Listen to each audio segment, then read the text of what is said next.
The man picks up a makeup mirror and carefully checks the room for any hidden surveillance devices. He slowly moves the mirror under the range hood, and suddenly a small listening device appears in the reflection. He picks up the kettle and turns it on. Once the water boils, the surveillance temporarily stops working. By this time, the agent has already discovered another surveillance device under the dining room chandelier. And inside a horse sculpture on the bookshelf, he finds a third camera. The reason the man is being so cautious is because he's a recalled CIA operative. The man's name is Hughes, codename Martian, and he's been undercover in Syria for 6 years. He even has a steady girlfriend over there, but he's living a life that's not his own. Every day he has to report to his handler at headquarters, and he can't leave out a single detail. But one day, Hughes suddenly receives notice from headquarters to pull out. Faced with his girlfriend's reluctance to let him go, he lies and tells her he's taking a position at an international school in Jordan. That very night, he leaves. But recalled operatives have to pass through layers of tests before they can return to normal life. Hughes is first taken to an abandoned factory for isolation. Headquarters only provides 3 days worth of rations. After 3 days, he's put into an enclosed van. After driving around for who knows how long, they arrive at an underground parking garage and switch to a new vehicle. Finally, he's brought to a house filled with surveillance cameras. Hughes looks at the caring messages his girlfriend left him,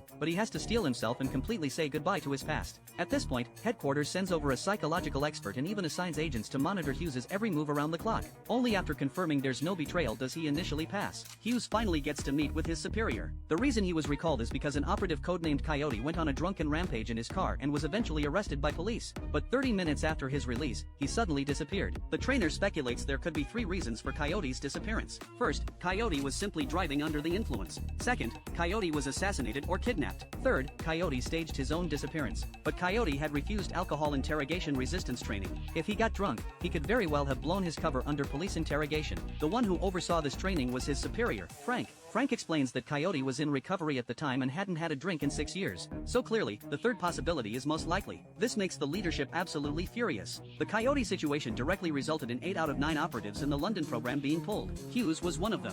And right now, out of a total of 52 operative programs, there are still 4 running in Russia and Belarus, plus 9 projects underway in Ukraine, and Coyote knew all the details. The leadership immediately decides to shut down all covert operations in Russia and Belarus. And this time, headquarters also arranges a new assignment for Hughes, training a new agent who's about to be deployed to Iran.